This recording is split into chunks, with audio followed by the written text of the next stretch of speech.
Veille au matin, quand un ciel sans nuages semble annoncer un jour calme et serein, c'est dans ton cœur que peut gronder l'orage qui fait tomber le pèlerin. Daniel chapitre 11, verset 45 et chapitre 12, verset 1. Il dressera les tentes de son palais entre les mers, vers la montagne glorieuse et sainte. Puis il viendra à sa fin, et personne ne lui donnera de secours. En ce temps-là se lèvera Michaël, le grand chef, qui tient ferme pour les enfants de ton peuple, et ce sera un temps de détresse tel qu'il n'y en a point eu depuis qu'il existe des nations jusqu'à ce temps-là. En ce temps-là, ton peuple échappera, savoir quiconque sera trouvé inscrit dans le livre. Bonjour à tous frères et sœurs, bonjour et bon sabbat. Puisse le Seigneur vous bénir et nous accompagner pendant cette heure de méditation. Il s'agit de la deuxième partie de notre message intitulé « Les présages d'Armageddon ». Les présages d'Armageddon. Cette deuxième partie a cette fois à voir et porte cette fois sur un autre élément de ce fameux passage d'Apocalypse, chapitre 16, versets 12 à 16, sur lequel nous avions porté notre attention la dernière fois, mais en nous concentrant la dernière fois tout particulièrement sur le verset 15, dans lequel Jésus nous appelait et nous appelle à veiller parce qu'il vient comme un voleur. Donc nous avons vraiment bien pu prendre le temps de considérer le sens de ces paroles de Jésus en lien avec son annonce, cette prévision dans Matthieu chapitre 24 où il annonce encore une fois sa venue comme la venue d'un voleur dans la nuit, et ces paroles de 1 Thessaloniciens chapitre 5, il me semble, dans lesquelles nous voyons également qu'il nous est dit que le jour du Seigneur sera comme un voleur dans la nuit. Et donc, en conclusion de cette étude, nous avons bien pu voir à travers la parole de Dieu que ce retour comme un voleur que Jésus annonce à plusieurs endroits dans la parole de Dieu, ce n'est pas son retour physique, là où tout œil le verra, comme nous avons vu dans Apocalypse chapitre 1, mais plutôt son retour invisible, là où il vient en roi des rois et en seigneur des seigneurs, étant revêtu d'un manteau et étant habillé comme rouge de sang, et venant fouler les nations, ou plutôt les gouverner comme avec un sceptre de fer. Nous avions vu cela la dernière fois, tout particulièrement dans Apocalypse chapitre 19. Et donc nous avons bien vu que cette activité-là, nous avons bien vu que cette activité-là de Jésus n'est pas son retour physique, mais plutôt son retour invisible, là où il vient orchestrer la destruction des nations dans Armageddon. C'est ce que nous avons vraiment pu prendre le temps de comprendre, et c'est la conclusion à laquelle nous avons pu arriver à travers la comparaison des différents passages de la parole de Dieu qui ont trait avec ce concept de la venue et du retour de Jésus comme un voleur. Et c'est d'ailleurs pour cette raison, à cause de la mécompréhension de ces versets-là, qu'il y a beaucoup aujourd'hui de dénominations, de confessions religieuses dans le christianisme qui croient qu'il va y avoir ce qu'ils appellent l'enlèvement et qui justifient cette croyance, l'enlèvement avant ce qu'ils appellent la tribulation, mais que nous comprenons comme le temps des 7 dernières plaies. Ils croient en un enlèvement parce qu'ils lisent ces paroles de Jésus qui dit qu'il viendra comme un voleur, et ils relisent cela aux paroles de Thessaloniciens qui dit que nous monterons dans les airs. Et donc il y a un amalgame de toutes ces choses-là, et tout est mélangé, et ensuite il y a la confusion, et ensuite nous croyons que nous allons être ravis dans le ciel avant que la terre subisse toutes ces destructions des 7 dernières plaies. Mais donc nous avons bien pu voir à travers notre méditation de cette merveilleuse parole de Dieu et du Seigneur qu'il ne s'agit pas d'un rabaissement auquel Jésus fait allusion dans ces paroles-là, mais bel et bien de sa venue avec les armées du ciel pour orchestrer. Parce que c'est d'ailleurs bien ce qui était écrit dans l'Esprit de prophétie où il est dit que la providence de Dieu aura un rôle à jouer dans la bataille d'Armageddon. Cela ne veut dire que ce que cela veut dire. C'est-à-dire que la providence de Dieu, Dieu dans sa providence, c'est-à-dire dans son orchestration des événements terrestres, aura un rôle à jouer. À savoir, Dieu orchestrera. C'est ça que cela veut dire, la providence de Dieu. Et donc cela met véritablement à bas cette idée selon laquelle Armageddon, c'est simplement un combat spirituel qui est né du sein d'un adventisme qui avait déjà commencé à s'éloigner des piliers de l'adventisme primitif. Mais les adventistes, les pionniers du mouvement des 3 anges, enseignaient qu'Armageddon est bel et bien un combat militaire, physique et littéral qui aura lieu dans la vallée de Jezreel, au pied de la montagne de Megiddo.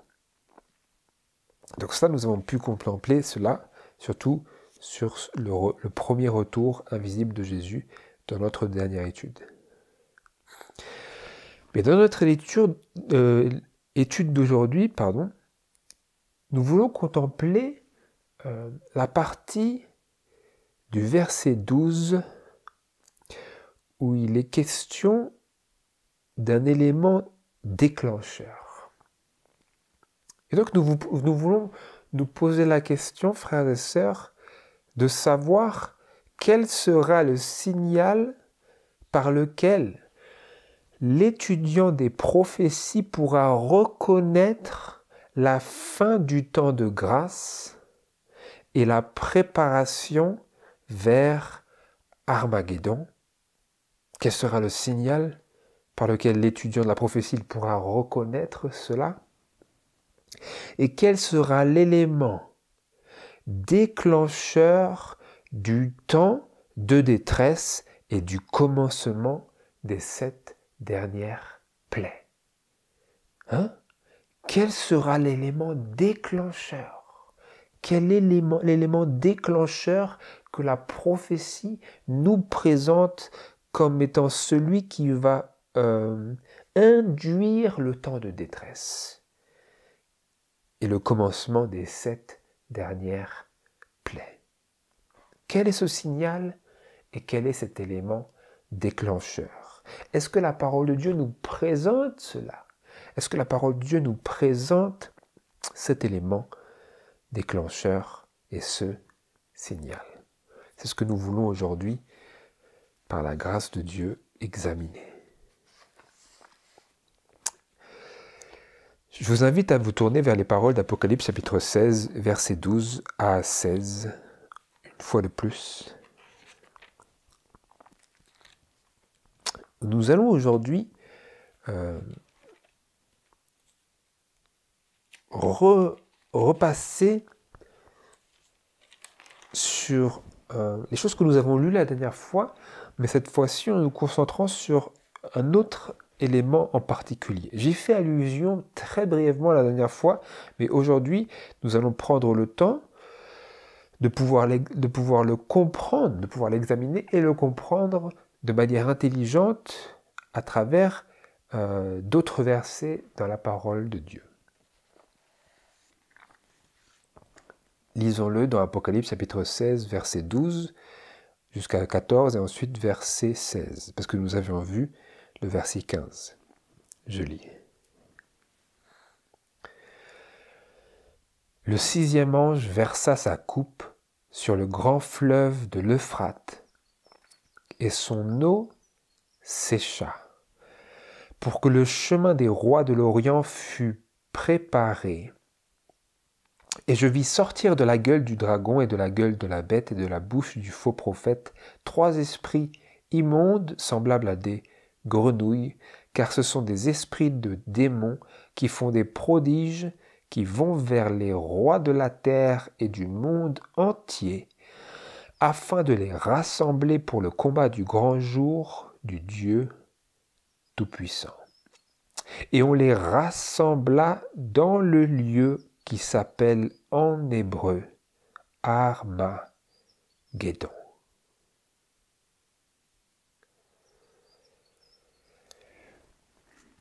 Et donc, mes frères, qu'est-ce qui déclenche la 6e plaie, et à savoir Armageddon?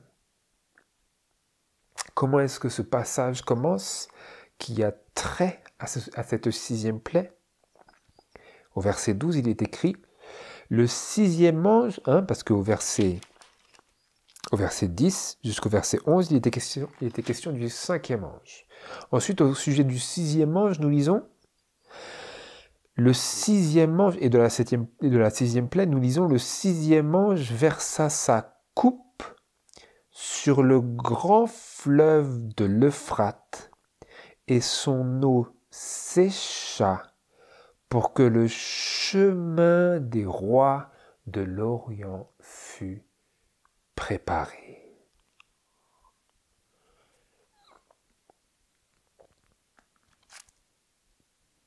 Que se passe-t-il, mes frères?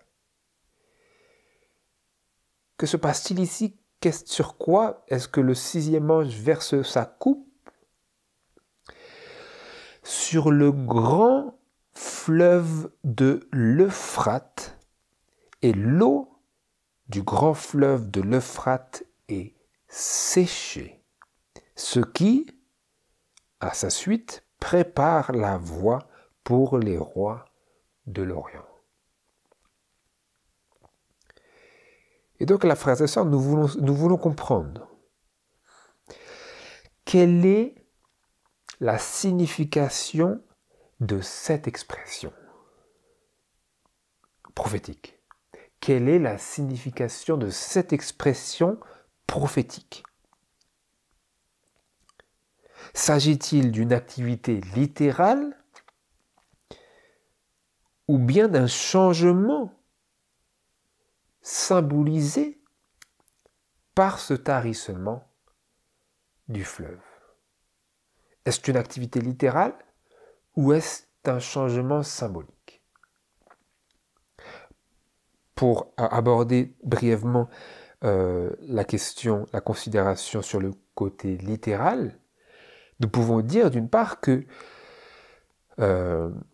comme le frère Uriah Smith, le pionnier adventiste, le disait, il y a eu de nombreuses armées qui sont venues en Palestine à travers les années, et jamais le fleuve de l'Euphrate n'a posé un problème pour eux. Donc de toute évidence, d'ailleurs nous voyons très bien cela lorsque les Mèdes et les Perses sont venus envahir Babylone, ils ont pu de par leur propre force, de par leurs propres moyens, dévier le fleuve de l'Euphrate afin de pouvoir passer dans le lit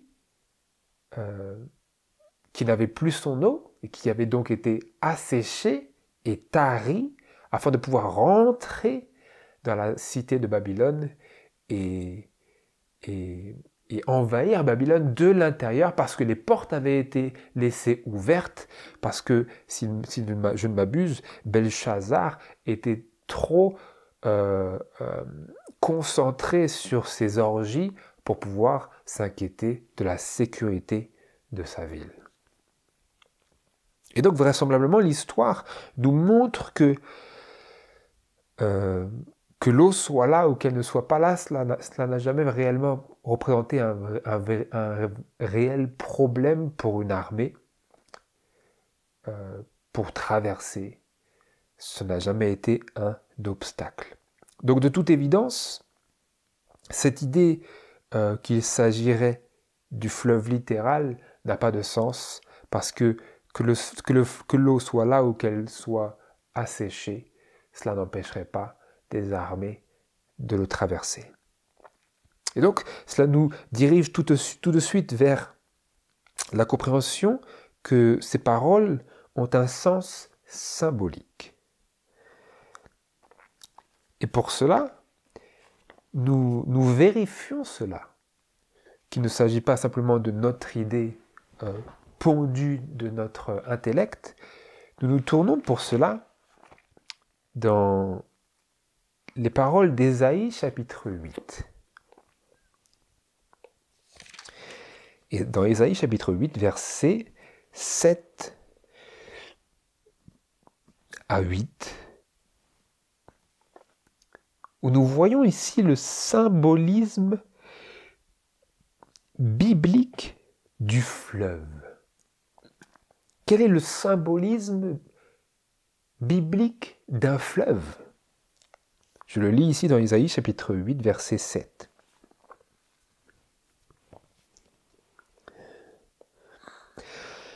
À cause de cela, voici le Seigneur va faire venir sur eux les eaux du fleuve, grandes et fortes, le roi d'Assur et toute sa gloire. Il s'élèvera partout au-dessus de son lit et se répandra par-dessus toutes ses rives.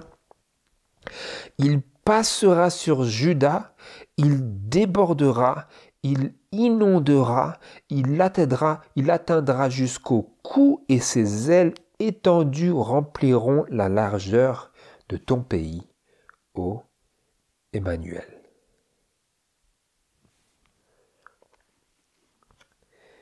Vous voyez quelque chose? Que représentent ici les eaux du fleuve? Il est écrit, le Seigneur va faire venir sur eux les eaux du fleuve grandes et fortes, virgule, quelle est l'identification, quelle est la signification, quel est le parallèle qui est donné ici, comme vous savez, dans les passages hébreux, les passages de la parole de Dieu, notamment dans l'Ancien Testament, il y a souvent ces répétitions et ces mises en parallèle de termes, de telle manière que souvent la parole de Dieu nous donne des mots synonymes en les mettant les uns à côté des autres. Et ici, vous avez un exemple typique de cela, où il est écrit « Les eaux du fleuve, grandes et fortes, virgule, qu'est-ce que c'est? Le roi d'Assur et toute sa gloire. » Donc, est-ce que vous comprenez? Le roi d'Assur, qu'est-ce que c'est? C'est l'Assyrie. Et toute sa gloire, qu'est-ce que c'est? Toute sa puissance militaire. Vous le voyez? Il s'élèvera partout au-dessus de son lit et se répandra par-dessus toutes ses rives. Où est-ce qu'il ira comme cela? Il passera sur Juda. Qu'est-ce que c'est? la puissance. Ce n'est pas juste le roi, ça ne veut rien dire si c'est juste le roi. Qu'est-ce que c'est si c'est juste sa gloire? Juste sa gloire, quelque chose de moral, ça ne veut rien dire. Sa gloire, c'est sa puissance. Et sa puissance pour passer sur un pays, c'est son armée. Vous le voyez ici? Il passera sur Juda, il débordera, il inondera. Vous avez ce symbolisme d'un fleuve qui déborde et qui inonde un pays. Et ici, il s'agit de cette puissance qui déborde dans sa fureur et sa violence et qui inonde un pays de par comme une invasion militaire. Vous voyez cela? Il inondera, il atteindra jusqu'au cou.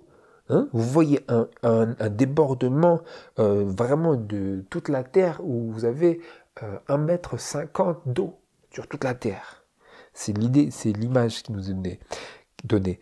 Et ses ailes étendues rempliront la largeur de ton pays, ô Emmanuel.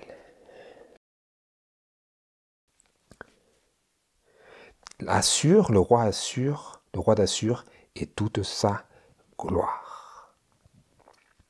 Et nous savons d'ailleurs dans l'histoire que c'est bien la Syrie qui est venue envahir le territoire de l'Israël des 10 tribus, l'Israël du Nord, qui était rempli d'idolâtrie et donc qui est ensuite devenu la Samarie. Il y a eu cet amalgame répété et prolongé des 10 tribus jusqu'à ce que les seules tribus qui restent soient véritablement que Juda et Benjamin. Et ici, même, il passe sur Juda et il attaque jusqu'au cœur de la ville. C'est le fleuve. Les eaux du fleuve, grandes et fortes. Et donc, maintenant que nous venons bien de voir que un fleuve et ses eaux, ce sont un symbole. Si donc le débordement d'un fleuve est le symbole biblique d'une invasion militaire, que symbolise le tarissement des eaux d'un fleuve? Dans ce verset d'Ésaïe chapitre 8, versets 7 à 8, il s'agit ici d'un débordement. C'est une attaque d'un pays contre un autre, de la Syrie avec son armée contre Juda et sa puissance, sa faiblesse. Il s'agit d'un débordement. Mais si le débordement d'un fleuve, c'est symbolique d'une invasion militaire, que symbolise le tarissement, l'assèchement des eaux d'un fleuve? C'est l'inverse. Il y a le débordement, maintenant nous sommes confrontés dans notre examen de la parole de Dieu, dans Apocalypse chapitre 16, verset 12, un tarissement. Nous venons de voir le débordement, mais quel est le tarissement? N'est-ce pas le tarissement ou l'affaiblissement ou l'extinction de la puissance militaire représentée par ce fleuve? Donc ici, ces eaux du fleuve, cela représentait la Syrie. Mais quelle est donc cette nation qui est représentée dans ce verset d'Apocalypse chapitre 16, verset 12, par le fleuve de l'Euphrate? Quelle est cette nation que le fleuve de l'Euphrate représente et symbolise? Quelle est-elle? Eh bien, mes frères et sœurs,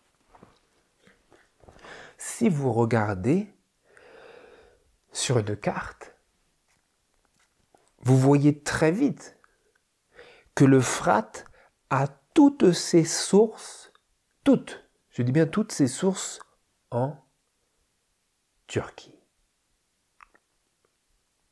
Ces deux rivières principales ont leur source dans les montagnes turques et ces trois affluents syriens trouvent eux aussi leur source au sud de la Turquie.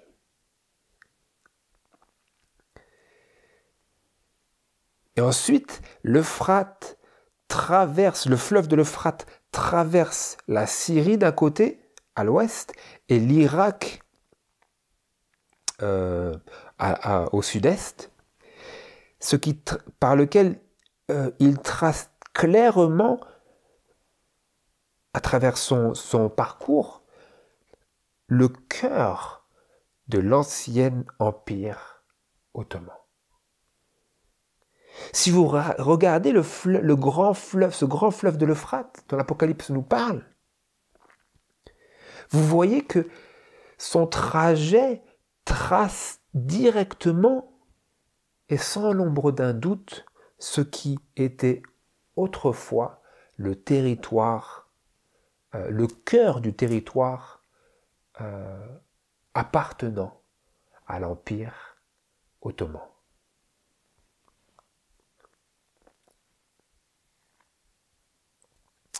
Et donc pour conclure cette partie de notre méditation, nous employons les paroles d'Uriah Smith, ce fameux frère pionnier adventiste, dans son livre Daniel et l'Apocalypse, ou en anglais Daniel and the Revelation, où il dit que ce verset d'Apocalypse chapitre 16, verset 12, je cite, doit être compris au sens figuré comme symbolisant la puissance qui détient le territoire arrosé par ce fleuve, à savoir l'Empire ottoman ou turc. Je répète, il dit que ce verset, entre guillemets, doit être compris au sens figuré comme symbolisant la puissance qui détient le territoire arrosé par ce fleuve, à savoir l'Empire ottoman ou turc. Et donc, le fleuve de l'Euphrate commence en Turquie, traverse la Syrie, puis traverse l'Irak et vient se déverser dans la mer. Donc la Turquie, d'accord, mais l'Empire ottoman, avant, il englobait beaucoup plus que ce que la Turquie est aujourd'hui. Donc nous posons la question, mais qu'en est-il du reste des territoires qui sont arrosés par ce fleuve qui a sa source dans les montagnes turques? Qu'en est-il du reste de la Syrie et de l'Irak et de tout le reste au sujet desquels nous allons brièvement lire? Qu'en est-il? Qu'en est-il si ce grand fleuve de l'Euphrate, représenté du temps des Adventistes, dans les années 1900, le territoire de l'Empire ottoman, l'Empire turc, qu'en est-il maintenant après que cet empire ait été dissolu et qu'il y ait eu une émergence de nombreuses nations qui ont demandé et trouvé leur indépendance? Qu'en est-il maintenant? Comment comprendre cette partie-là? Pour cela, j'aimerais attirer votre attention vers un élément très intéressant de la parole de Dieu que beaucoup ne comprennent pas du tout, et qu'il nous faut vraiment saisir, mes frères et sœurs, pour avoir une compréhension intelligente des paroles d'Apocalypse par laquelle notre façon et notre entendement sur les déclarations inspirées prophétiques de l'Apocalypse sera bien plus profond, bien plus élargi, bien plus significatif que celui qui est généralement épousé et qui est si superficiel, mes frères et sœurs, même parmi un grand nombre d'adventistes. Ça me fait mal au cœur, cette compréhension si superficielle de l'Apocalypse et de ces moments qui ont tellement trait aux dernières scènes dans lesquelles nous sommes appelés à affermir notre vocation et notre salut. Dans Ésaïe chapitre 21, versets 16 à 17, nous lisons des choses très très intéressantes qui ne manqueront pas de susciter notre intérêt ici. Et notre curiosité accrue pour comprendre l'Écriture et comprendre la complexité de la parole de prophétie et la parole prophétique qui nous est donnée comme une lumière pour éclairer notre sentier. Et d'autant plus en ces derniers jours où il y a tellement d'obscurité. Ésaïe chapitre 21, versets 16 à 17. Écoutez ici la parole de l'Éternel. Je lis. Car ainsi m'a dit le Seigneur. Encore une année comme les années d'un mercenaire, et toute la gloire de Kédar prendra fin. Et le nombre des vaillants archers, fils de Kédar, sera réduit un faible reste, car l'Éternel, le Dieu d'Israël, a parlé. Oh, qui est Kédar? La gloire et toute la gloire de Kédar prendra fin. Si vous regardez sur une de ces fameuses cartes des années 1840, si je ne m'abuse, vous voyez que Kédar est placé juste à l'est de la Palestine et des anciens territoires d'Ammon et de Moab et d'Édom, juste sur la partie nord-ouest de l'Arabie saoudite. Et Kédar, si vous regardez dans l'histoire généalogique, ce n'était autre que l'un des fils d'Ismaël. Et donc, historiquement parlant et géographiquement parlant, Kédar n'est autre que le monde arabe. Mais attendez, ce n'est pas tout. Parce qu'il est écrit, je lis, encore une année comme les années d'un mercenaire et toute la gloire de Kédar prendra fin. Qu'est-ce que nous avons lu dans Apocalypse chapitre 16, verset 12, que le sixième ange verserait sa coupe sur le grand fleuve de l'Euphrate et que son eau s'assécherait pour préparer le chemin des rois de l'Orient ou de l'Est. Et là, il est question de toute cette gloire de Kédar qui prendra fin. Et nous avons lu, juste avant, dans notre passage clé pour comprendre le symbolisme biblique du fleuve et d'un fleuve, qui est d'Ésaïe chapitre 8, versets 7 à 8, que les eaux fortes, grandes et fortes d'un fleuve arriveraient, et ce serait le roi d'Assyrie et toute sa gloire. Toute sa gloire. Et là, il est question de Kédar, qui n'est autre que le monde arabe, présenté dans la parole de Dieu, qui prendrait fin, toute sa gloire qui prendrait fin, en combien de temps? En combien de temps? Encore une année. Quel genre d'année? Est-ce une période prophétique? Non, parce qu'il est précisé comme les années d'un mercenaire, à savoir comme les années d'un ouvrier, comme une année de travail littéral. Ce n'est pas un chiffre symbolique ou prophétique, c'est une année littérale, et cette année littérale trouve son parallèle symbolique dans Apocalypse chapitre 18 et verset 8, où au sujet de la chute de cette grande Babylone, Nous lisons dans Apocalypse chapitre 18, verset 8,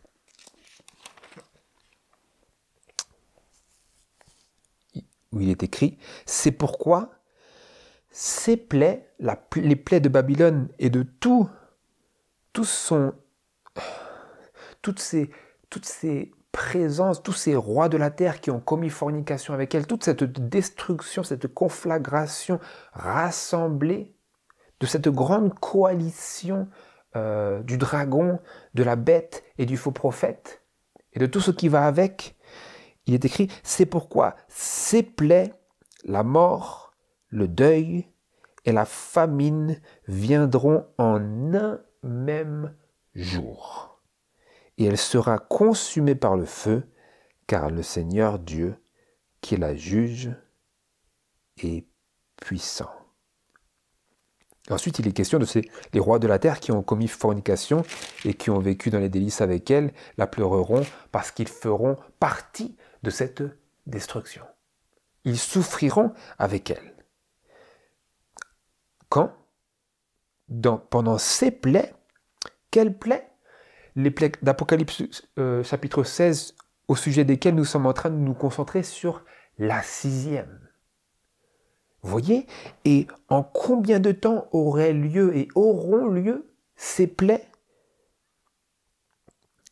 En un même jour. Et certainement, ça ne peut pas être un jour littéral parce que ce n'est pas suffisant pour que toutes ces choses aient lieu. Et donc, il ne peut s'agir que d'un jour prophétique. Et nous savons dans notre compréhension de la prophétie que si ce n'est pas un jour littéral, mais que c'est un jour prophétique, eh bien ça ne peut être que un an, à savoir une année littérale. Comment? Comme les années d'un mercenaire, comme c'est écrit dans Ézéchiel chapitre 4 et verset 6, où il est écrit Dieu parlait à Ézéchiel vis-à-vis de ces choses qu'il lui donnait de faire comme un symbole et une représentation au peuple de son temps pour avertir les hommes des jugements que Dieu permettrait de tomber sur eux. Ézéchiel chapitre 4 verset 6. Quand tu auras accompli ces jours-là, tu te coucheras en second lieu sur ton côté droit et tu porteras l'iniquité de la maison de Juda pendant 40 jours. Qu'est-ce que cela symbolisait? Un jour pour une année, car je te compte un jour pour la durée d'une année. Vous voyez donc le parallèle littéral prophétique. Il est écrit que dans Ésaïe chapitre 21, verset 16, j'y reviens, « Encore une année, m'a dit le Seigneur, comme les années d'un mercenaire, et toute la gloire de Kédar prendra fin. » Quelle gloire? De la même manière que la Syrie avait pour sa gloire sa puissance militaire, ce que nous avons conclu, parce que cela ne peut être que ça. Que ça. Il s'agit ici de Kédar et toute sa gloire, toute sa puissance militaire. Qui est Kédar? Nul autre qu'un terme englobant toute la réalité du peuple et du monde arabe au dernier jour. C'est le mot que la Bible utilise parce qu'elle ne pourrait utiliser un mot plus large pour faire allusion au fait qu'il s'agit d'un gigantesque amalgame du monde arabe. La parole de Dieu ne pourrait utiliser un mot plus large encore. Et encore, elle le fait, parce que vous le voyez dans le psaume 120. Dans le psaume 120, verset 5, versets 5 à 7. Vous voyez ici le psalmiste David qui s'exprimait en lien direct avec les dispositions de ces hommes de Kédar et de Méchec. et le contraste qu'il avait constaté entre lui-même et eux. Je lis dans le psaume 120, versets 5 à 7. « Malheureux, dit-il, que je suis de séjourner en Méchec, de demeurer parmi les tentes de Kédar. Trop longtemps, mon âme a demeuré avec celui qui est la paix. Je veux la paix, mais dès que je parle, ils sont pour la guerre. » Vous voyez ici, David, qui est de la lignée hébraïque, David dit « Trop longtemps, mon âme a demeuré avec celui qui est la paix. » David dit « Les hommes de Méchec et les hommes de Kédar, ils ne veulent que la guerre. » Il dit « Je veux la paix, mais dès que je parle, ils sont pour la guerre. » Et n'est-ce pas ce que nous avons vu à travers cette dernière centaine d'années, disons, on va faire plus court, à travers les 70 dernières années, depuis, la nouvelle indépendance retrouvée d'Israël en 1948, ce conflit permanent entre les Juifs et le monde arabe, parce qu'il ne s'agit pas juste de la Palestine, c'est les Juifs et le monde arabe, c'est cette friction. Pourquoi ?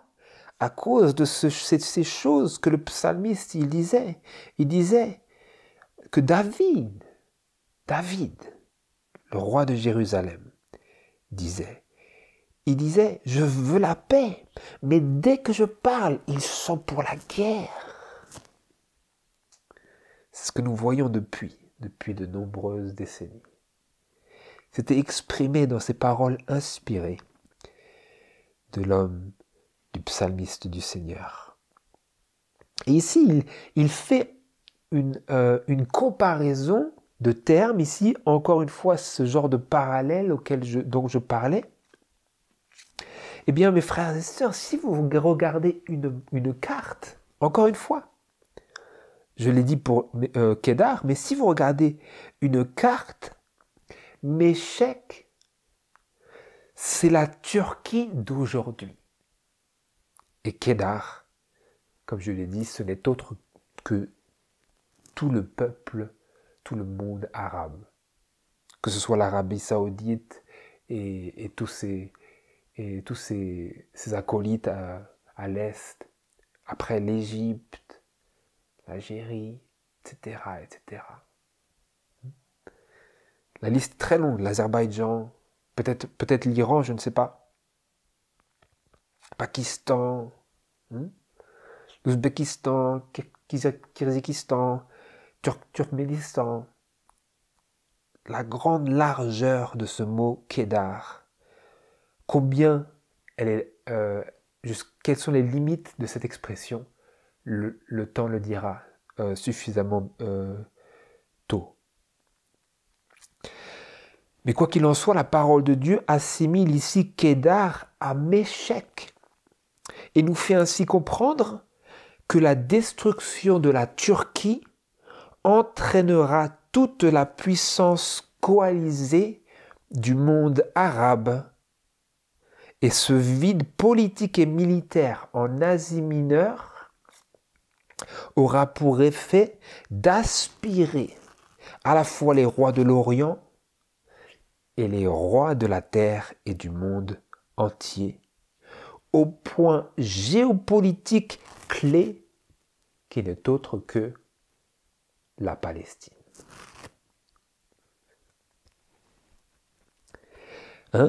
Lorsque la Turquie, la parole de Dieu, en comparant et en assimilant et en mettant au même pied d'égalité Méchec et Kédar, Dieu nous montre à travers ces paroles-là le lien direct qu'il y a entre les sources symboliques de ce grand fleuve de l'Euphrate et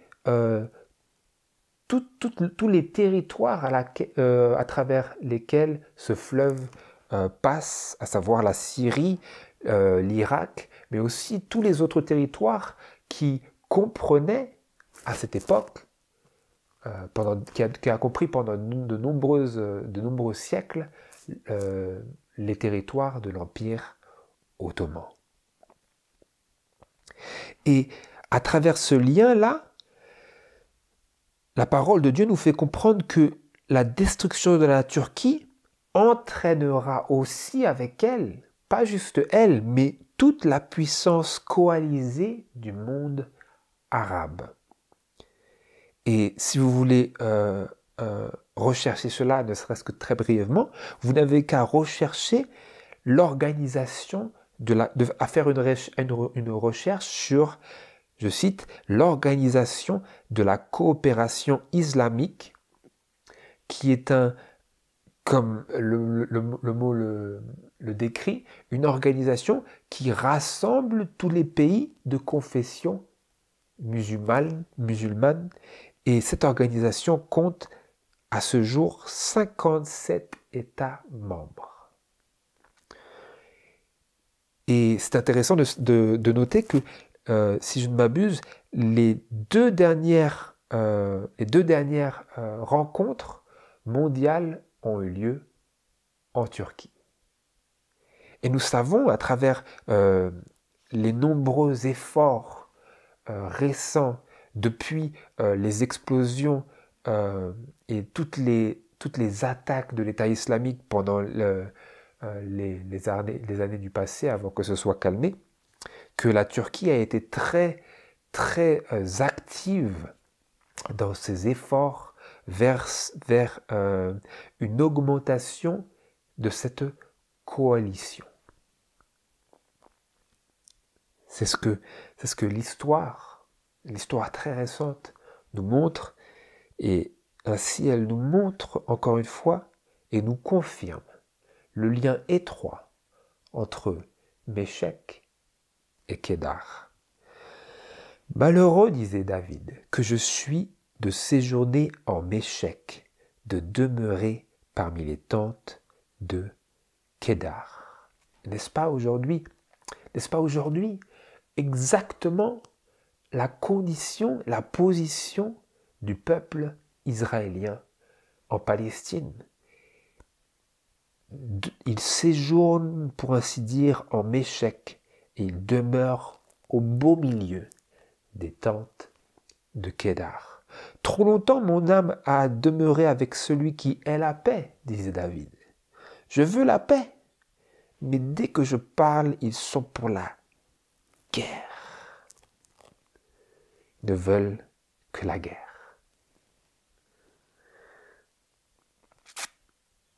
Je ne fais que lire. Je ne fais que lire.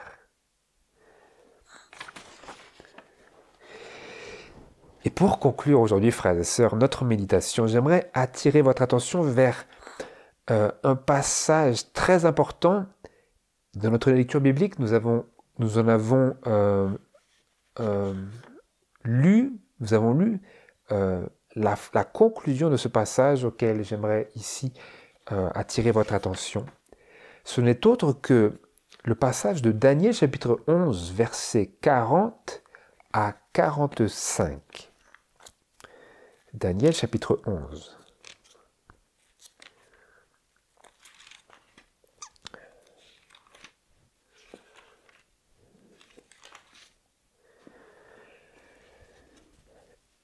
Verset 40 jusqu'au verset 45. Alors ici, c'est assez particulier. Assez particulier, tout autant dans le monde francophone que dans le monde anglophone, mais plus particulièrement encore dans notre monde anglophone qui est si limité en ressources. Et malheureusement, mes frères et sœurs, je suis désolé, mais vous n'allez pas pouvoir vraiment vous appuyer pour la compréhension du chapitre 11 de Daniel sur de nombreuses versions de la Bible. Je ne pense pas que la Bible seconde de 1910 sera d'un grand secours, malheureusement. les plus récentes de Second encore moins. J'aurais tendance à encourager la lecture de la Bible Osterwald, mais pour la compréhension totale du chapitre 11 de Daniel, je vous encourage à vous procurer notre série sur Daniel chapitre 11 qui explore chaque verset un à un et qui a été composé directement en harmonie avec ce que les pionniers enseignaient, de manière à être sûr que chaque verset est semblable aux versets tels qu'ils sont présentés dans la Bible King James en anglais. Je le répète, je ne peux pas vous certifier que vous serez dans la bonne... que vous aurez une grande assurance en lisant la Bible Second sur ce chapitre. C'est très parsemé et il y a beaucoup de confusion dans la manière dont ils ont été transcrits. Donc ceci étant dit, maintenant, j'aimerais attirer votre attention tout particulièrement vers les versets 40 à 45. Et ici, l'esprit de prophétie nous a donné un repère par lequel nous pouvons comprendre cette fin du verset sans avoir à forcément commencer par le verset de ce chapitre 11, sans avoir à forcément commencer par le verset 1. Et la manière dont nous pouvons faire cela, c'est en prenant en compte les versets 37 à 39 auxquels l'esprit de prophétie fait référence comme étant le passage qui parle de la France, de la puissance de la France, et notamment de la France sous la Révolution française. Nous le lisons au verset 36 de Daniel chapitre 11. Brièvement, « Le roi fera tout ce qu'il voudra, et il s'enorgueillira et s'élèvera au-dessus de tout Dieu. Il proférera des choses étranges contre le Dieu des dieux. Et il prospérera jusqu'à ce que la colère soit consommée, car ce qui est décrété sera exécuté. Il n'aura égard ni au Dieu de ses pères, ni à l'amour des femmes. Il n'aura égard à aucun Dieu, car il s'élèvera au-dessus de tout. Mais à la place, il honorera le Dieu des forteresses, il honorera avec de l'or, de l'argent, des pierres précieuses et avec les choses les plus désirables un Dieu que n'ont pas connu ses pères, et il agira ainsi dans les remparts des forteresses avec un Dieu étranger. À ceux qui le reconnaîtront, il multipliera la gloire, il les fera dominer sur plusieurs et leur partagera le pays en récompense. Donc je ne vais pas prendre le temps ici de vous montrer à quel point ces paroles ont été accomplies par la France à travers les temps de la Révolution française, mais il suffirait juste ici de mentionner le fait que jamais une puissance dans le monde n'a fait ce que la France a fait du temps de la Révolution française, à savoir, où il était écrit « Il n'aura égard ni au Dieu de ses pères, ni à l'amour des femmes ». Alors, la Révolution française a complètement aboli la religion, il brûlait les Bibles, et il y avait tout particulièrement un mépris des liens du mariage, de la relation maritale et du contrat de mariage. C'est lors de la Révolution française que le concubinage a éclaté. Et à travers cette Révolution française que le concubinage, cette pratique du concubinage a éclaté de manière exponentielle à la fois à travers la France et après bien sûr, vous savez c'est comme les cercles quand vous lancez un caillou dans l'eau. Après, les cercles vont de plus en plus loin. Les répercussions de la Révolution française n'ont cessé de se faire ressentir à travers le monde entier depuis ces moments précis de ce roi hein, qui est présenté comme un roi, mais en fait qui n'était en aucun cas un roi. Mais la parole de Dieu n'avait aucun autre moyen pour parler d'une puissance si exceptionnelle et qui était tellement sans précédent dans sa manière de fonctionner, parce que la Révolution française n'avait pas de tête, et au final, ils ont fini par couper les têtes. Donc c'est très fascinant la manière dont ces versets accomplissent de si près tout ce qui s'est passé, tout ce qui s'est déroulé dans les moments tragiques et solennels qu'ont caractérisé cette révolution dans le pays des Gaulois. Et cela n'avait jamais été fait avant, parce qu'il était écrit que il n'aura égard ni au Dieu de ses pères, ni à l'amour des femmes, il n'aura égard à aucun Dieu. Et d'ailleurs, par contre, il était écrit que il honorera avec de l'or, de l'argent et des pierres précieuses, avec les choses les plus désirables, un Dieu que n'ont pas connu ses pères. Il y a eu un culte du Dieu de la déesse de la raison qui a été érigé, qui n'a duré que très peu de temps, parce que cela n'était pas cohérent, cela ne faisait pas vraiment de sens, mais ça a quand même eu lieu, de telle sorte qu'il y a quand même eu ce culte, il y a quand même eu ce semblant de religion qui n'en était pas une. C'était, comme c'est écrit, un Dieu que n'avaient pas connu ses pères. Ça n'était absolument jamais entré dans leur tête, parce que, ayant aboli l'Église catholique, ils ont essayé de remplacer d'une certaine manière, sans vouloir vraiment remplacer quoi que ce soit, par ce culte de la déesse de la raison, qui était une grande absurdité, mais qui était suffisamment fort dans son sens prophétique pour avoir été couché sur le papier de la parole de Dieu. Profond. Il était écrit que à ceux qui le reconnaîtront, il multipliera la gloire. Et c'est exactement ce qui s'est passé, parce que ceux qui étaient prêts à porter le flambeau de la Révolution française se voyaient attribuer des cantons, pour ainsi dire. Et il leur était donné de diriger sur ces parties de la France. Et c'est comme ça que la Révolution française a pu... Parce que ceux à qui était donnée cette autorité, ben, ils avaient à leur tour l'autorité de faire tout et n'importe quoi, de couper les têtes de l'opposition quand il y en avait, des partisans de la monarchie et des prêtres, etc. etc.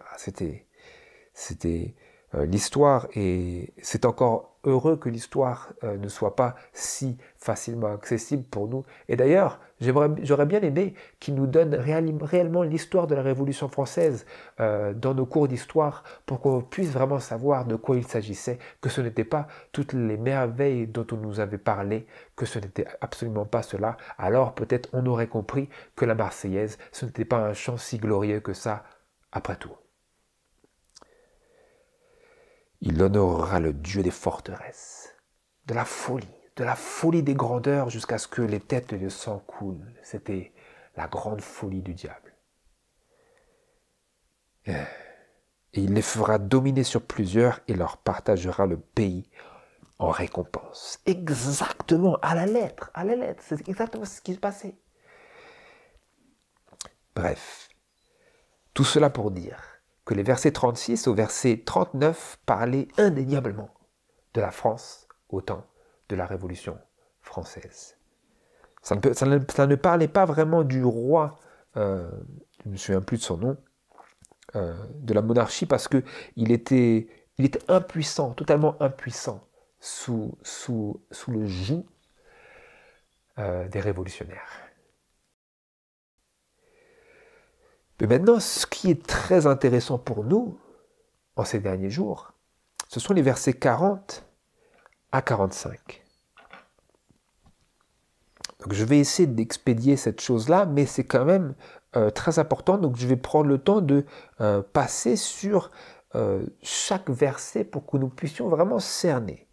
Les choses que je vous présente aujourd'hui, mes frères et sœurs, ce ne sont autres que qu'un résumé très très condensé des vérités qui étaient présentées par les pionniers de l'Église adventiste, et notamment dans ce livre de Uriah Smith, Daniel et l'Apocalypse, qui avait été préconisé par Sir White, l'Esprit de prophétie, avec une grande intensité comme le livre qui devait être présenté au peuple de Dieu et qui devait être dans tous les foyers pour être le soutien du ministre de l'Évangile et de l'ouvrier biblique afin qu'ils comprennent les vérités de la prophétie. Mais aujourd'hui, ce livre a été tout d'abord remanipulé et ensuite abandonné. De telle sorte que maintenant, ils enseignent des choses qui sont complètement contraires à ce qui était cru et épousé par les pionniers de l'Église adventiste d'antan. Aujourd'hui, ils disent la bataille d'Armageddon, c'est un combat spirituel. Il était écrit dans ce livre, Daniel and the Revelation, que c'était un combat littéral. Aujourd'hui, ils disent toutes sortes de choses qui sont complètement contraires. Et c'est ce que j'essaie de vous montrer aujourd'hui. Au verset 40, il est écrit, donc nous venions de lire au sujet, à partir du verset 35, au sujet de la France. Il était question indéniablement de la France. L'esprit de prophétie cite un de ces versets-là, je crois que c'est le verset 36, et parle ensuite de la France. Donc nous n'avons aucun doute sur cette question. Ensuite, des questions d'autre chose. Je lis. Et au temps de la fin, le roi du Midi se heurtera contre lui, ce roi dont il avait été question avant, contre la France. Le roi du Midi se heurtera contre lui, et le roi du Nord fondra sur lui comme une tempête avec des chars et des cavaliers et beaucoup de navires. Il entrera dans les terres, se répandra comme un torrent et passera. Il entrera dans le pays de gloire et plusieurs pays succomberont, mais ceux-ci échapperont de sa main, Édom et Moab, et les principaux des enfants d'Ammon. Il étendra sa main sur les pays, et le pays d'Égypte n'échappera point. Il se rendra maître des trésors d'or et d'argent et de toutes les choses précieuses de l'Égypte. Les Libyens et les Éthiopiens seront à sa suite. Mais des nouvelles de l'Orient et du Nord viendront le troubler, et il sortira avec une grande fureur pour détruire et exterminer beaucoup de gens. Il dressera les tentes de son palais entre les mers vers la montagne glorieuse et sainte. Puis il viendra à sa fin et personne ne lui donnera de secours.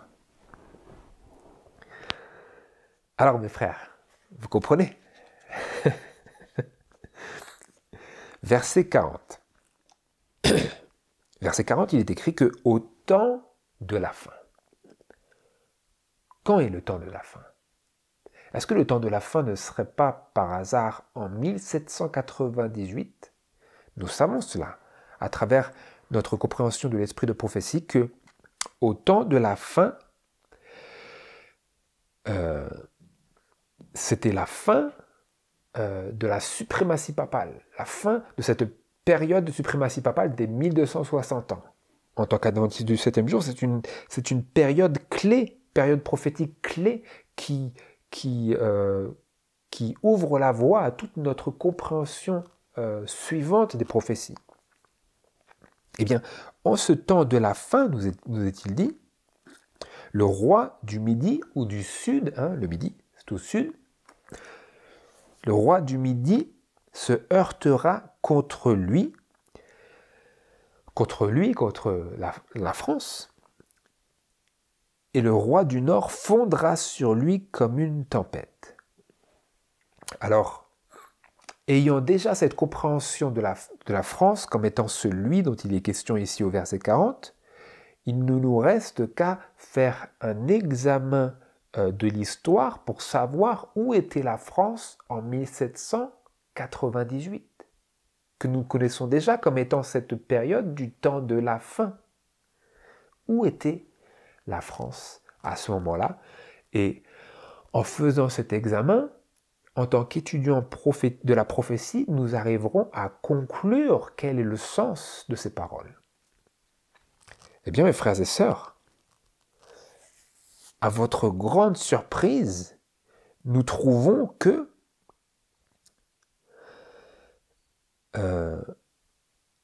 au début du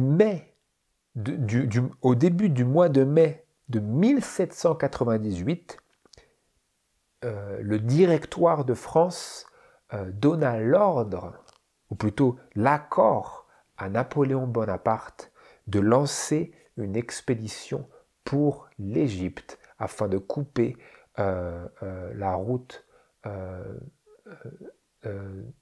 du commerce vers l'Angleterre. En mai 1798, le 23 mai 1798, l'expédition pour l'Égypte quitta le port de Toulon avec Napoléon à sa tête. Qu'est-ce qui s'est passé à la suite? Le 7 juillet 1798, la ville d'Alexandrie fut prise. Le 23 juillet 1798, toujours la même année, la bataille décisive des pyramides a eu lieu contre les Mamelouks, je crois qu'on dit ça. Le 24 juillet, Bonaparte entre avec son armée dans le Caire, en Égypte. Ensuite, donc, pendant toute cette période-là, il y avait l'Égypte qui faisait comment se heurtait contre lui. Quand vous vous heurtez, vous n'êtes pas, vous ne frappez pas. Quand vous vous heurtez, c'est vous touchez, vous effleurez, on va dire. Vous heurtez quelqu'un, ce n'est pas quelque chose de très violent. Et en effet, l'Égypte a fourni une certaine résistance contre l'armée de la France, mais ce n'était qu'un heurt. La France était en train de tout prendre, de tout englober. Avec Napoléon Bonaparte à sa tête, l'armée française se saisissait du territoire de l'Égypte. Nous lisions que le roi du Midi se heurtera contre lui, se heurtera contre les Français. Lui. Et quoi d'autre? Et le roi du Nord fondra sur lui. Et là, nous voulons savoir, qui est ce roi du Nord? J'aurais pu commencer l'étude au verset 1 de Daniel chapitre 11, mais on va ici commencer par là et voir que même en commençant par ce verset 40, nous pouvons avoir directement cette réponse. Parce que le 1er au 3 août, la flotte française a été détruite par les Anglais. Napoléon avait laissé sa flotte dans ses ports d'Égypte, mais l'Angleterre avait commencé sa poursuite de la France lorsque les Français avaient quitté le port de Toulon, et ensuite ils ont réussi à les rattraper finalement au début août, lorsqu'ils ont détruit la flotte ou la majeure partie de la flotte française. Et ensuite, le 2 septembre de la même année, le sultan de la Turquie déclare la guerre à la France. Qui est ce roi du Nord? C'est intéressant parce que, en réalité, ce roi du Nord nous est présenté au tout début, où il est question de cette division du royaume d'Alexandre le Grand, parce que lorsque Alexandre le Grand est mort, son royaume a été divisé en 4 parties, et très vite, la partie de l'ouest et la partie de l'est s'est amalgamée avec la partie du nord, et la partie du sud a toujours été la même, c'était l'Égypte. Donc l'Égypte, c'est très facile parce que lorsqu'il est question de ouest, est, nord, sud, lorsque la parole de Dieu utilise ce langage, il s'agit toujours de cette direction à partir de la Palestine. Parce que la Palestine est le cœur central de tous les événements, de la grande majeure partie des événements relatés dans la parole de Dieu. Et donc, lorsqu'il est question du sud, c'est sud de la Palestine. Et au sud de la Palestine, qu'y a-t-il? Nul autre que l'Égypte. Et au nord de la Palestine, qu'y a-t-il? Bon, vous avez le Jourdain, ensuite vous avez la Syrie, mais le vrai point important, c'est la Turquie. Le roi du Nord, c'est la Turquie. Et d'ailleurs, c'était précisément ce qu'était le roi du Nord, le royaume du Nord, après la mort d'Alexandre, c'était l'Asie mineure, ou plutôt la puissance qui détenait le territoire de l'Asie mineure, cela a toujours été le royaume du Nord. Et ici, dans Daniel chapitre 11, à la fin de ce chapitre, au verset 40, le roi du Nord revient. Mais comment revient-il?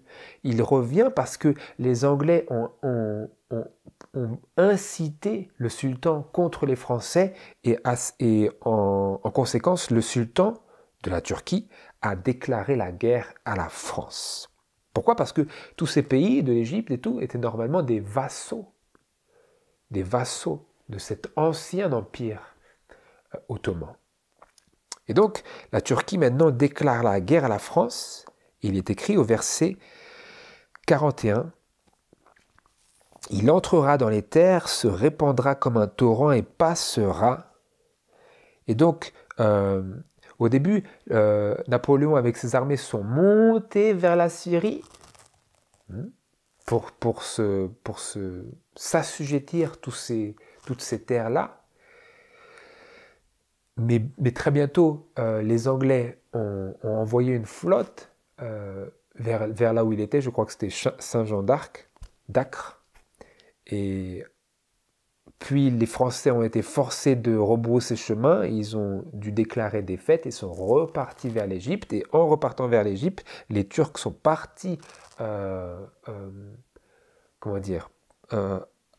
leur recherche, on va dire, et donc ont traversé tout ce territoire que les Français avaient déjà traversé, mais cette fois-ci vers le sud, et verset 41, et donc les Turcs ont marché sur les terres qui venaient d'avoir été assujetties par l'armée française, et seuls les territoires au sud et à l'est de la mer Morte leur ont échappé, parce qu'il était écrit « Mais ceux-ci échapperont de sa main, Édom et Moab et les principaux des enfants d'Ammon. » Donc cela n'était pas, parce que ces pays n'étaient pas dans la portée de leur campagne dévastatrice depuis la Syrie jusqu'à l'Égypte. Et maintenant, verset 42, il est écrit qu'il étendra sa main sur les pays et le pays d'Égypte n'échappera point. Et pour faire très court, Uriah Smith nous disait qu'il s'agit très clairement, encore une fois, du roi du Nord, parce que au verset 41, il s'agit du roi du Nord, et ensuite au verset 42, il s'agit encore du roi du Nord, et ce que cela veut dire, c'est que les Turcs, avec le soutien militaire des Anglais, ont repris possession de l'Égypte, quoique les Égyptiens auraient voulu échapper à la domination turque parce qu'ils préféraient l'occupant français. Mais ils n'ont pas échappé, et il était écrit que le pays d'Égypte n'échappera point. Mais à la place de cela, nous lisons qu'il se rendra maître des trésors d'or et d'argent et de toutes les choses précieuses de l'Égypte. Et nous pouvons comprendre cela parce que le sultan a permis à l'Égypte de reprendre leur gouvernement comme il l'avait avant l'invasion française, mais qu'ils les ont mis au tribut. Donc ils devaient maintenant payer au sultan de la Turquie le tribut. Et c'est comme ça qu'il s'est rendu maître des trésors d'or et d'argent et de toutes les choses précieuses de l'Égypte.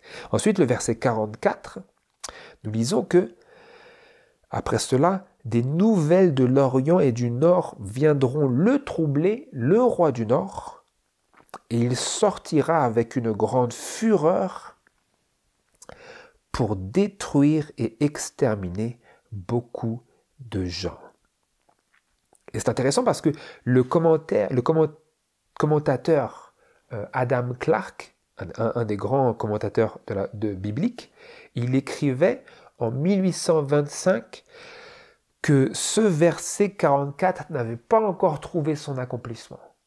Parce qu'il s'attendait à ce que ce verset trouve son accomplissement par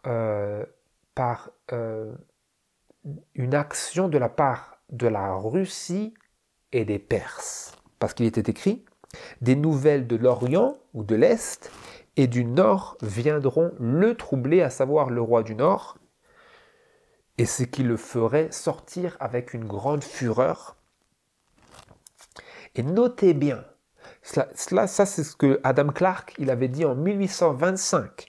Et en 1853, la guerre de Crimée a éclaté. Et c'était précisément une réaction directe de la Turquie aux offensives, on va dire, de la Russie et des Perses.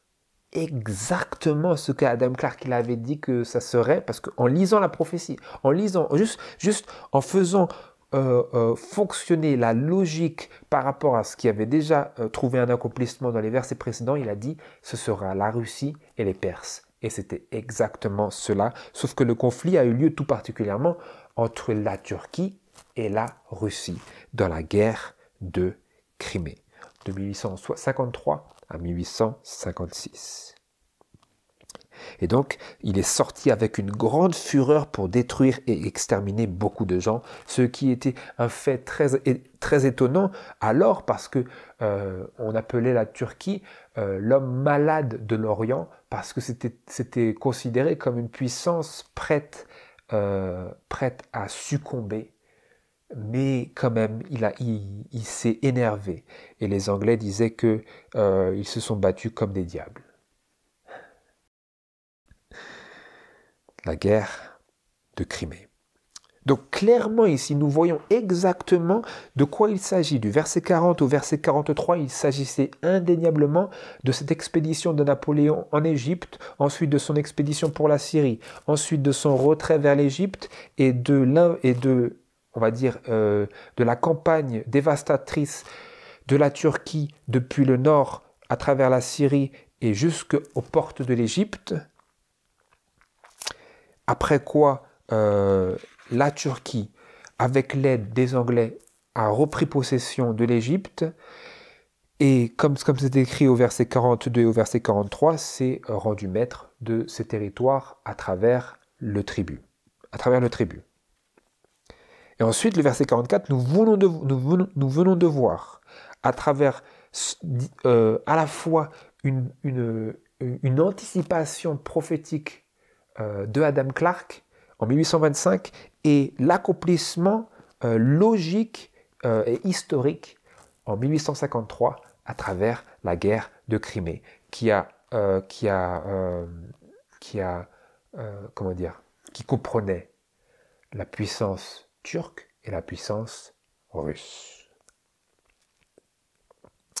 Et maintenant le verset 45. Le verset 45. Il est écrit « il », toujours au sujet de ce roi du Nord, toujours au sujet de ce roi du Nord que nous avons vu être la Turquie depuis le verset 40. Il fera quoi? Cette fois-ci, après cela, le dernier événement du verset 44 était en 1856, après que la guerre de Crimée ait pris fin. Maintenant, nous nous retrouvons face à ce dernier verset 45, où il est écrit que « Il dressera les tentes de son palais entre les mers, vers la montagne glorieuse et sainte, puis il viendra à sa fin et personne ne lui donnera de secours. » Oh. De quoi s'agit-il ici, mes frères et sœurs? Il est question indéniablement du roi du Nord qui, nous avons vu, n'est autre que la Turquie. Et vous voyez ici le parallèle parce qu'il était écrit dans Apocalypse chapitre 16 verset 12 que le fleuve de l'Euphrate serait asséché, les eaux du fleuve de l'Euphrate seraient asséchées. Et le lien est directement fait ici parce que nous lisons que il viendra à sa fin et personne ne lui donnera de secours. À savoir, aucune des puissances de l'Europe ou même l'Angleterre ne viendra l'aider à ce moment-là. Personne ne lui donnera de secours, il viendra à sa fin, sa gloire se tarira, le fleuve, les eaux de son fleuve seront asséchées. Mais avant que cela arrive, qu'est-ce qui est l'élément? Nous en revenons au début de notre méditation où je vous ai posé la question. J'ai dit quel sera le signal par lequel l'étudiant des prophéties pourra reconnaître la fin du temps de grâce. Parce que nous avons lu dans Ésaïe chapitre 21 que pendant cette année, cette journée littérale et cette journée prophétique du temps de détresse, toute la Kédar et toute sa gloire prendraient fin. Mais nous ne voulons pas savoir quand est-ce que Kédar prendra fin, nous voulons savoir ce qui est avant cela. Parce que lorsque Kédar prend fin, c'est trop tard, mes frères et sœurs. Parce qu'il est écrit au chapitre 12, verset 1, Daniel chapitre 12, verset 1, en ce temps-là,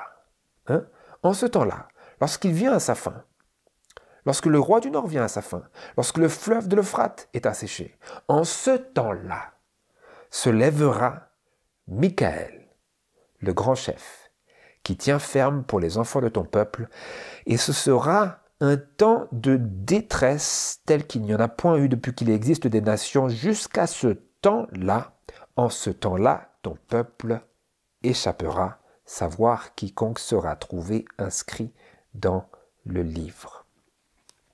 Donc qu'est-ce qui se passe lorsque le roi du Nord vient à sa fin, lorsque le fleuve de l'Euphrate est tari, ce qui prépare la voie pour les rois de l'Orient et les rois de toute la terre qui vont venir être rassemblés au lieu qui s'appelle en hébreu Armageddon? Qu'est-ce que ce sera qui se passe lorsqu'il vient à sa fin? Michaël se lèvera.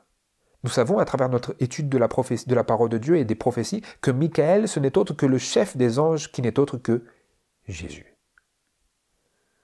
Parce que c'est lui qui est le chef de l'armée des anges. D'ailleurs, nous le voyons parce que dans Apocalypse chapitre 19, il est question que c'est lui qui est à la tête des armées du ciel. Donc c'est très clair. Michaël, c'est le grand chef. Qui fait quoi? Qui tient ferme pour les enfants de ton peuple. Qui fait quoi? Qui dans le lieu très saint est en train d'intercéder en faveur du pécheur. Qui tient ferme pour les enfants de ton peuple. Qui est présent pour intercéder, présent pour consoler, présent parce qu'il envoie son esprit, présent parce qu'il intercède dans nos cœurs. Et qu'il se tient devant le Père en tant que médiateur entre Dieu et l'homme. Parce qu'il n'y a qu'un seul médiateur et c'est Jésus-Christ. Il tient ferme pour eux. Il tient ferme pour nous. Mais lorsque le roi du Nord vient à sa fin, qu'est-ce que se passe-t-il avec lui? Il se lève. Et cette expression « il se lève », c'est très significatif dans la parole de Dieu. Cela veut dire que lorsque un roi se lève, ça veut dire qu'il prend le royaume. Et lorsque Jésus se lève, c'est-à-dire qu'il prend le royaume, ou plutôt, il passe du royaume de grâce au royaume de gloire. Seulement dans le royaume de gloire, il n'y a plus d'intercession. Vous comprenez, mes frères et sœurs? Et donc, toute l'importance qui est renfermée dans ce verset 45 de Daniel chapitre 11. Il est écrit que il, le roi du Nord, la Turquie, dressera les tentes de son palais entre les mers vers la montagne glorieuse et sainte. Qu'est-ce que cela veut dire, mes frères et sœurs? Les tentes de son palais.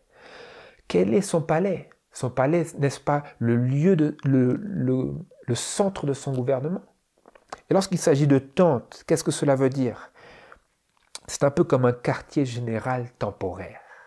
Vous comprenez? Et maintenant, qu'est-ce que cela veut dire entre les mers, vers la montagne glorieuse et sainte? Entre les mers? Où est-ce qu'il y a un endroit dans la géographie proche de la Turquie où un lieu se trouve entre deux mers? Réfléchissez brièvement. N'est-ce pas Jérusalem? Entre la mer méditerranéenne et la mer morte. N'est-ce pas cela, mes frères et sœurs? entre eux la mer morte et la Méditerranée. Qu'est-ce qu'il fera? Qu'est-ce que le roi du Nord fera selon la prophétie? Pas selon vos idées, pas selon vos suppositions, pas selon vos imaginations, selon la parole prophétique du Seigneur. Qu'est-ce qu'il fera? Il dressera les tentes de son palais où? Plus à Constantinople, qu'on appelle aussi Istanbul. Plus là. Il les déplacera. C'est ça que cela veut dire. Il déplacera le quartier général de son gouvernement pour le mettre où? Pour le mettre où? Entre les mers. Où? Vers la montagne glorieuse et sainte. Quelle autre montagne glorieuse et sainte y a-t-il dans la parole de Dieu qui puisse faire référence à un lieu? Ce n'est autre que la montagne de Jérusalem. Et c'est précisément ce que la Turquie et de nombreux autres pays qui font d'ailleurs partie de cette fameuse organisation de coopération islamique ont souvent dit et exprimé, à savoir que ce fameux lieu où il y a cette fameuse grande mosquée qui se trouve au lieu où se trouvait avant le temple juif, ils disent que ce lieu-là appartient aux Arabes. Ils disent que ce lieu-là, c'est le lieu où devrait être le cœur du monde arabe. Pour eux, c'est ça que ça veut dire. Et c'est précisément l'objectif de ces personnes-là qui ont à cœur de raviver l'ancien empire ottoman. Et donc la parole de Dieu nous présente ici comme l'élément déclencheur du grand temps de détresse et des 7 dernières plaies, comme le temps où la Turquie déplacera le quartier général temporaire de son gouvernement depuis Ankara, là où il est aujourd'hui, vers et à et dans Jérusalem, vers la montagne glorieuse et sainte. Après quoi, que se passera-t-il? Il viendra à sa fin. Et en ce temps-là, Michael se lève, qui aujourd'hui tient ferme pour les enfants de ton peuple. Et ce sera un temps de détresse, tel qu'il n'y en a point eu depuis qu'il existe des nations. Un temps de détresse sans précédent. Et donc voilà, frères et sœurs, ce sera le dernier présage d'Armageddon. Qu'est-ce que c'est? La fuite de la Turquie vers la Palestine. Ensuite, l'assèchement total du fleuve de l'Euphrate qui prépare la voie pour les rois de l'Orient, à l'est et au nord. Si vous tracez une ligne verticale à la Palestine, tout ce qui est à droite, cela peut être les rois de l'Orient, cela peut très bien, très probablement comprendre la Russie, l'Iran, le Pakistan, toutes les puissances à l'est de cela. On pourrait aller plus loin encore, la Chine, l'Inde. C'est l'élément déclencheur qui ouvre la voie vers les dernières destructions et vers la bataille littérale et militaire d'Armageddon.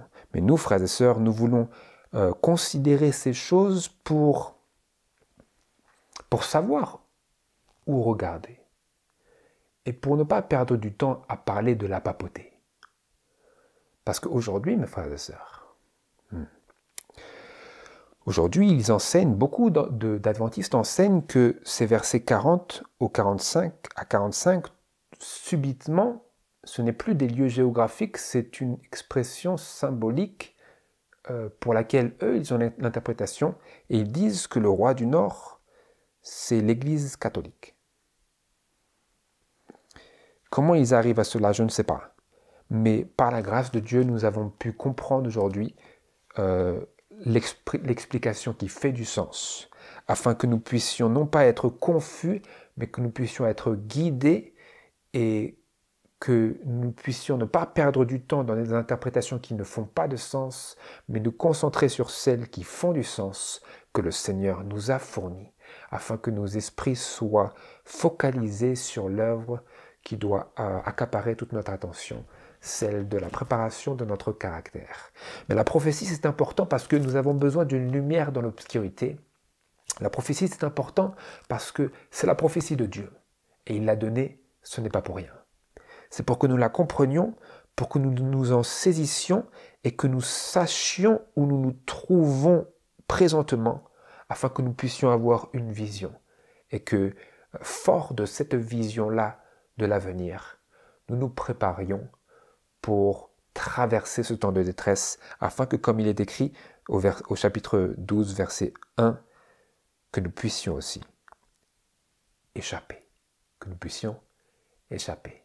Comme Jésus a dit, afin que vous soyez trouvés dignes d'échapper à ces choses qui vont survenir sur la terre. C'est ma prière, frères et sœurs, que le Seigneur nous fortifie, afin que nous nous approprions ces paroles, ces révélations, et que nous en fassions un bon usage à la gloire de Dieu et pour notre préparation et celle des âmes.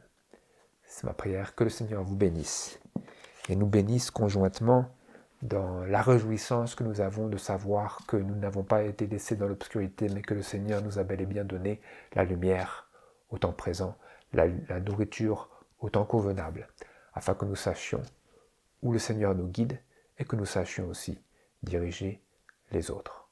Au nom de Jésus, c'est ma prière. Amen.